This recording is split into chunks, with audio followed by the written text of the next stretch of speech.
Darrell, Joe, what's going on? what's up, man? How you doing? Yeah, how's life in Kansas City today? Kansas City is just always surprising me. There's always like we had the NFL draft, and it was like Yeah. I couldn't believe that we pulled it off. Like we're getting the World Cup, and I mean, and it's Hey, not a the bad. World Cup? Yeah, Really? yes, it's coming to Wow. Kansas. I mean, and I'm like, when that happened, I knew we were pushing for it, and Yeah. then I was sitting there at the draft, and I was like, I can't believe this is Kansas City. I mean, there's so much good about this town. People really like it. But Yeah. like when I saw that, I was like, we can do this. That's really cool. No, it was fun watching the setup for the draft. It looked pretty epic. It was So you cool, got to man. go? Yeah, I actually went and I didn't know Oh, how it was going to play out. I went with my wife on the last day and I thought I was just going to go up and do the NFL experience on the hill because there's yeah. like a World War One memorial and then there's Yeah, I know Union exactly. I've been there. Yeah. Oh, okay. So I was Yeah. just thinking that I was going to get farmed up there, but we started getting into this herd of people, and it was like it felt like a Chicago or New York. Vendors Yeah. everywhere, frivolity in the air, and then we're all of a Wow. sudden in, and there's the stage, everybody's dancing, national commentators, ESPN. It was like all of a sudden we were in the middle of the soup, and How it's like fun. it was cool. So I'm just sitting there, and we actually got to get close to the stage and we got to see the last pick. So our debate was it more important that we saw the first pick or we got to see the last pick? So we figured since we were there, it was the last pick. So it was cool, That's fun. but it How was a lot cool. of fun. Yeah. So where are What a you blast. located? Just down the road in Little Rock. Okay, cool, Yep. man. Mm-hmm. Yeah, right on. Well, What happens when you marry a Southern girl? there you go. Crazy things happen when you fall in love, right? That's right. Absolutely. Absolutely. So I take it you're not a KC native, I or are am, you? yeah. Oh, Yeah, I you grew are. up. Cool. Uh-huh. Yeah. Awesome. Awesome. So, but I've lived downtown. I'm a suburban guy. I'm a father of a couple kids. So I've Mhm. I went from one suburb to like downtown and then back out. So I've seen it kind of transform, but it's really grown and ratcheted up over the years. So it's pretty impressive. Awesome. Love Yeah. it. Love it. What a So great town. yeah, What a it is. great It's a town. great town. And I have to get to Little Rock. I haven't been down there and I really are they working on the presidential museum yet for Bill Clinton? Oh, it's been there for a while. Okay. I didn't know. Yeah. And it's really cool. I don't know. I think it's the only full-size replica of the Oval Office, Wow. which is kind of cool. So, I don't get invited to the Oval Office that often, but being able to go to the museum and see it, and just kind of get a picture of like the scope of it and what it's not that big actually. It's a cool experience if you get a chance to come down here. I need to. Yeah. And you know Yeah. what always blew me away was when I finally got to Dallas and saw Dealey Plaza. It's Oh yeah. small. Like, when you see it on TV, they got all these Yeah. trajectories and all this Yeah. stuff going on, and you're like, wow, it's right. It almost looks like Hollywood came in and just built that setup, and you're waiting for Yeah. Oliver Stone to yell cut. It's like there's this whole thing going on. So I it's love weird. going up in the museum and you can sit at the window and Yeah, it's pretty chilling too to be there. I mean, 100%. Yeah. yeah. I mean, just seeing everything just kind of right there and the historical significance. We still don't know exactly what happened. The whole thing, it's just kind of like a And UFO. We're there's just not always sure. one or two or three guys there that will tell you exactly what Oh, of happened. And they've course. got their books. It's so fascinating. I've I been there a I bunch of times. it's why I worked when I was kind of floundering in my 20s trying to figure out what I was going to do with my life. I did door-to-door sales, which was a huge mistake. But there was one cat that was really interesting, and I remember he was in the military, and he just kept saying, "If you ever remember anything I tell you for the rest of your life, the CIA did this. It was totally set up by them. It was administered, the whole thing. He had the whole story, everything, but he'd always bring that up. JFK was always on his radar, you know. So anyway, everybody's got a theory, you So is know. this a conspiracy theory show? Because this could be a lot of fun. Yeah, right. It could be. I think we should go with it. I mean, we got presidents, we got We NFL got draft. undercover Canadians living in Arkansas. I mean, there's all kinds of stuff. We got so many angles right now. We can just totally do a detour. Well, hey man, one thing I know that wasn't a conspiracy that I want to start off with is living and surviving through COVID. How did you Mhm. get through that 3-year time period, and how has it changed the way that you live your life now? Cool. So what's the interview gonna look like, or are we doing it? Yeah, well, that was how I wanted to hop in. I just kind of want to get into your Okay, mind cool. Yeah. and how we arrived at where we're at with you and what motivates you and gets you Yeah. through and kind of your dreams and those kinds of things. Wow. Okay. Fun. Fun. Um, wow, what an interesting question. I was at Disney, speaking at a conference at a Disney convention center the day before Disney shut down.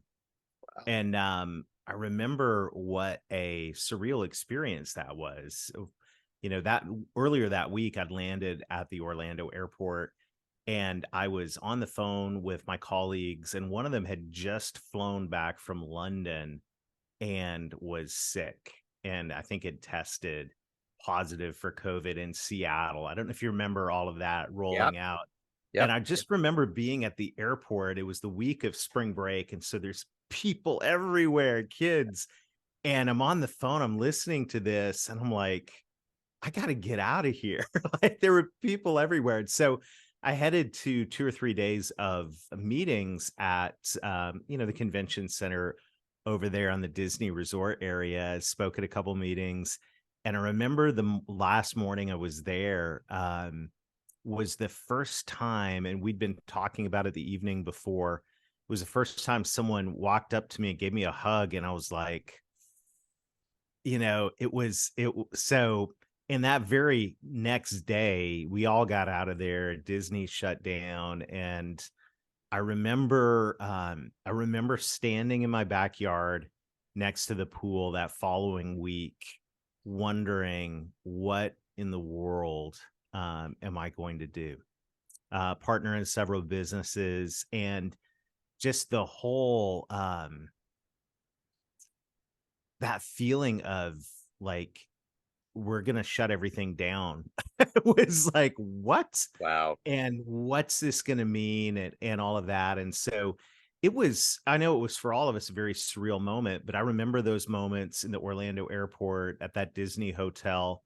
I remember that following week standing outside by my pool. I was talking to an older mentor, and the uncertainty of that season was very revealing and unsettling. Yeah. Looking back on it right now, you kind of look back on that and go, did that even happen? Like, Right. how did we, you Right. know? And then, of course, my business, I work with companies all over North America and some overseas.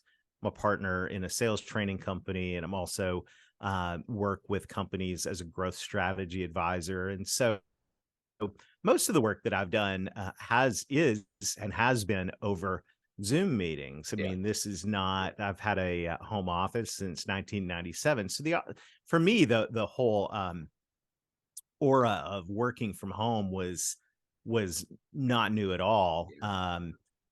It was interesting watching people companies try to adapt to that. But what I do remember is, um, I just remember conversation after conversation and meeting after meeting about, the P word, the pivot word. It was, what are we going to do? How are we going to do this? And in the middle of all of that uncertainty, there was an innovative spirit that was unleashed that also took my breath away, to recognize here are companies that had been doing business one way for decades.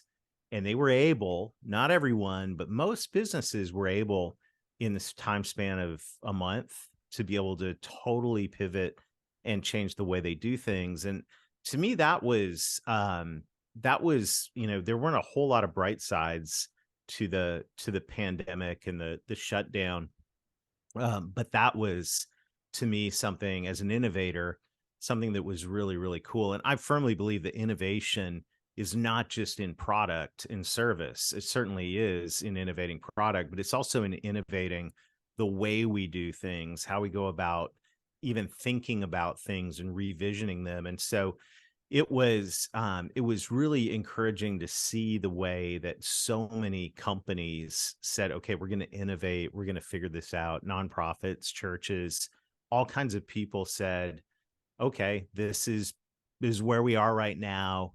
We're not going to stick our heads in the sand. We're going to figure it out. And you know, that seeing that spirit, recognizing maybe how much untapped potential there is for innovation, I think is something we need to never forget from that Yeah. season.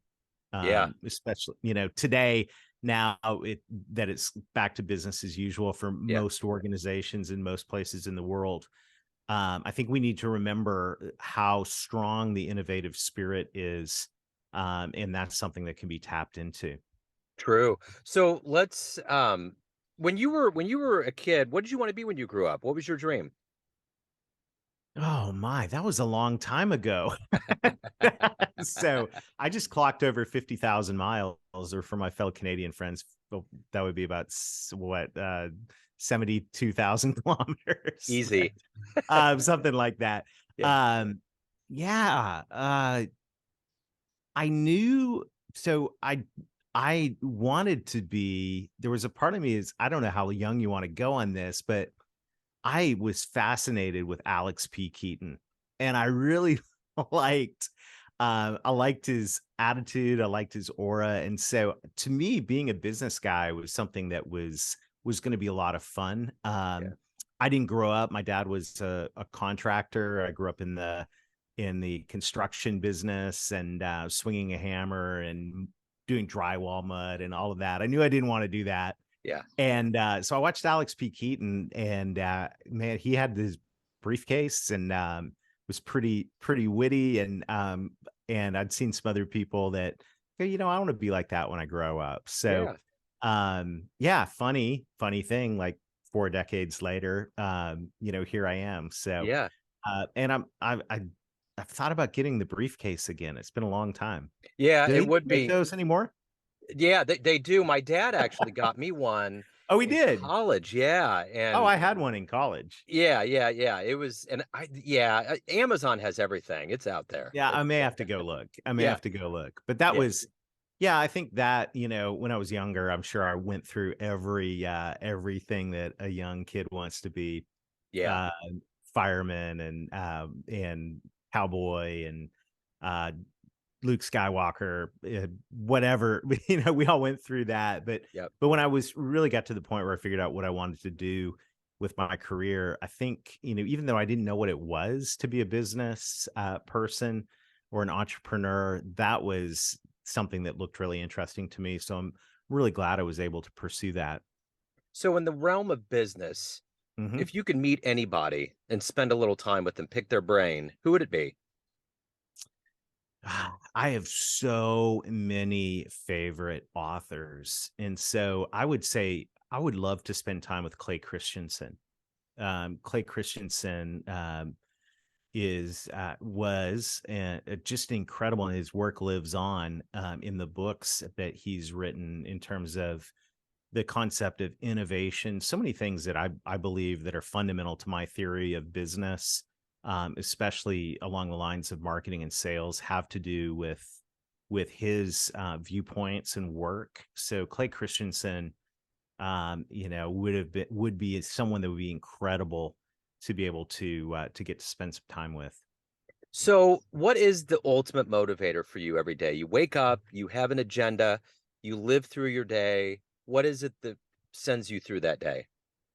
Well, what I enjoy about business now is that I see business as a vehicle for making an impact in the world. And so there are some things that I'm passionate about. I know there are things that everybody's passionate about, problems you want solved, things you want to see happen in the world. And the reality is none of that happens without resources to make it happen, people and money. And so what I love about business and what gets me fired up right now is going in and finding a purpose driven business, a business owner, an entrepreneur, a leadership team that is in business, not just for themselves, but to actually make a difference in the world, and to take that kind of business and equip them with the things that they need to accelerate their growth. Because I know what's going to happen when a purpose driven company grows.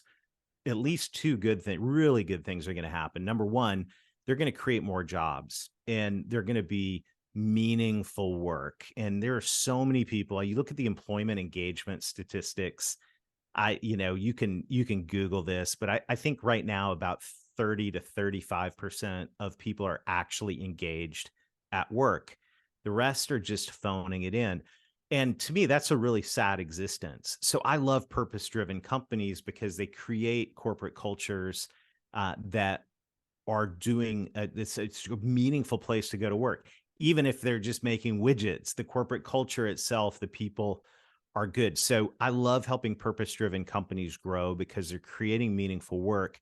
The second thing is that type of entrepreneur and organization is giving back. And I got to go to a meeting just this past week where there are 1,000 CEOs from purpose driven companies, and I had incredible conversations. I also overheard some other really amazing conversations from business owners, entrepreneurs, CEOs that were saying, hey, we want to grow our company because we want to create meaningful work and we want to make a difference in the world.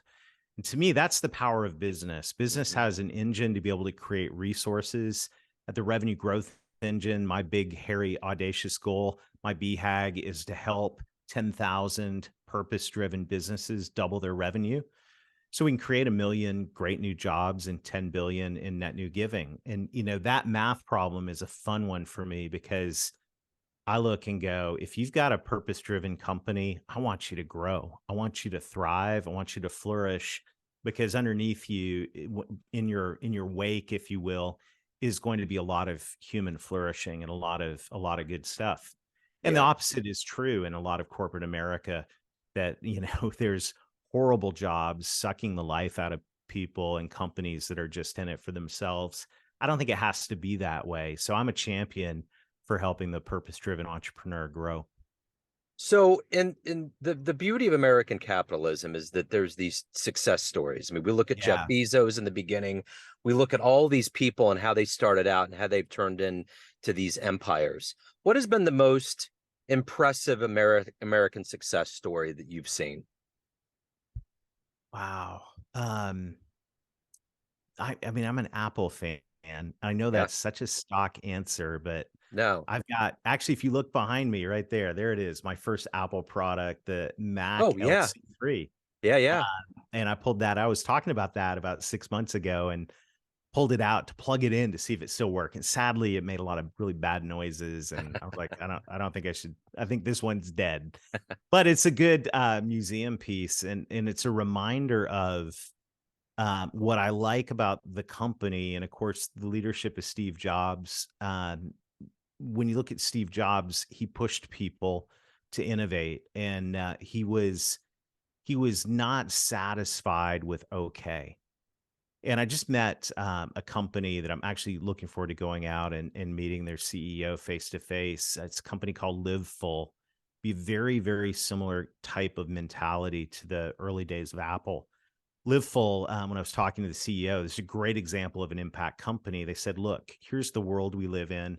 Um, 10% of the world makes less than $2 a day. 10% of the world makes more than $60 a day, but 80% of the world makes between $3 and $59 a day. Problem with most innovation, and I think this is the way Steve Jobs would look at it, most innovation focuses on that top 10%. Like if we can get something to market in America or the West, good enough, right? Let's make some money. What Live Full has said is, can we just push innovation just a little bit harder and a little bit further so we can take something that was useful in the West and make it attainable to the rest? And what's really cool about that is that's a mindset that you saw at Apple, right? When Steve Jobs says, I don't want any screws in this product. I Yeah. don't want it to be square. I want it to have rounded edges. And you're like, I'm sure people were going like, this guy's nuts, right? Yeah. We can't do that. Yeah. But when you push and go, okay, we're not going to say we can't do it. We're going to figure it out. Then you come up with this incredible suite of products, and you can tell I own all of them, right? Yeah. Every single product that Apple has ever made, virtually, I own because I admire that drive to innovation. And so I look at a company like Liveful, and they've said, okay, let's not just stop at innovating for the over $60 a day marketplace. Let's see if we can push just a little bit harder and take that and innovate for that, for the vast majority of the world that actually needs real solutions to their problems, but nobody is pushing hard enough to figure that out. And so that ethos of innovate and think different, to me, that's something that that I definitely admire in business. So, speaking of accolades and excelling, what are you the proudest of that you've done in your professional life up to this point? Yeah. Wow. I was immediately going to say writing a book, and I'm really thankful that I wrote Revenue Growth Engine, which is a guide to align sales and marketing, build an engine to accelerate the growth of your business.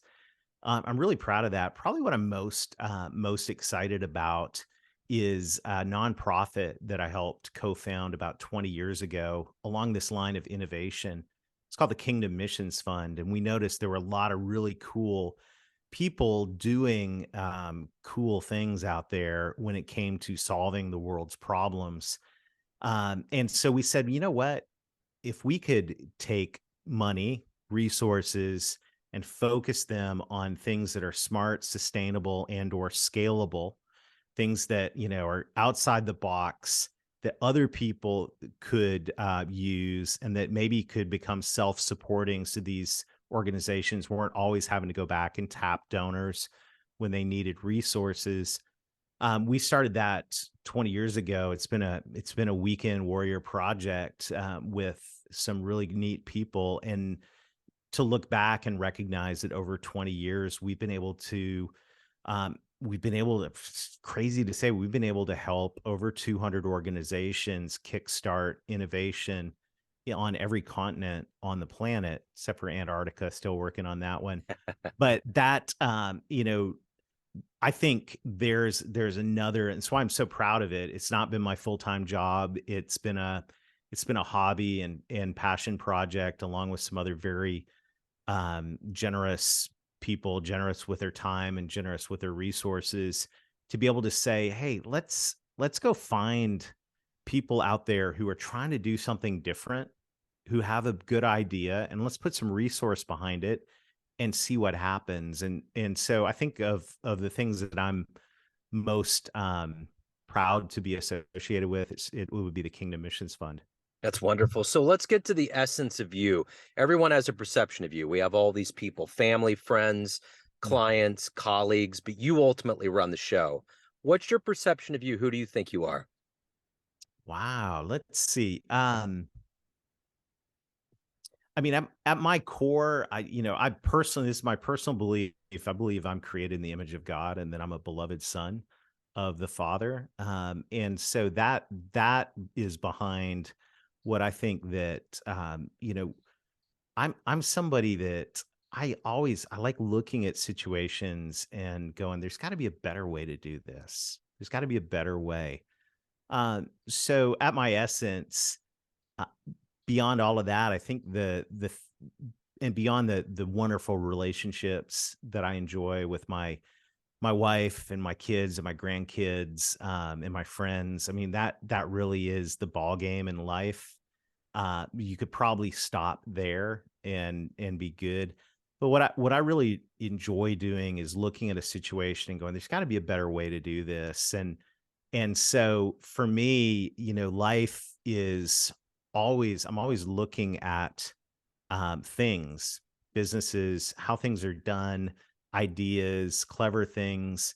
And I think in the background, I get this mind that's always just kind of spinning, going, well, what if we did this and this? And, we could do that. So I enjoy, um, at my essence, I really enjoy being put in situations where we can solve problems, come up with better ways, and not even solve things that aren't even problems. Take things that are working okay and make them work awesome. So I think that's the essence of who I am. That's a deep question, Joe. Yeah. Uh, but It's the final question, it's the therapy question. You did really good. So great. this is gonna open the door up to anyone that wants to learn more about you, your book, your services, anything that you do. Where can they go on the web to do that? Yeah, I'd love to connect with them. In fact, I'd love to give them access to the Revenue Growth Engine book. If you've got a company and you're purpose driven, I want to help you grow. Of course, you can find Revenue Growth Engine at Amazon and where fine books are sold. Or you can go to revenuegrowthengine.com and get instant access to the audiobook. You'll find ideas there to help you scale your business. And once again, if you are a purpose driven business, I'd love to help you grow. And I'm privileged to serve as an advisor to some very innovative businesses and on the board of directors of a handful of innovative businesses as well. And so, in the middle of all of that, if there's a way I could be of service to you, I'd love to connect with you. Otherwise, I just enjoy great conversations like this, Joe. And there's not that many people on LinkedIn named Darrell Amy, so I'm pretty sure you're going to find me pretty quickly. Love to Without a connect. doubt. Without a doubt. Hey, man, Darrell, this has been great. Thank you for opening up. I think we've covered everything. We've gone from global events, the drafts, to conspiracies, to you, business. We're good. We covered everything. What a blast! Fun conversation, Joe. I really Absolutely. enjoyed it. Yes, sir. Have a good day, man. You too. Take care. Cheers. See you later.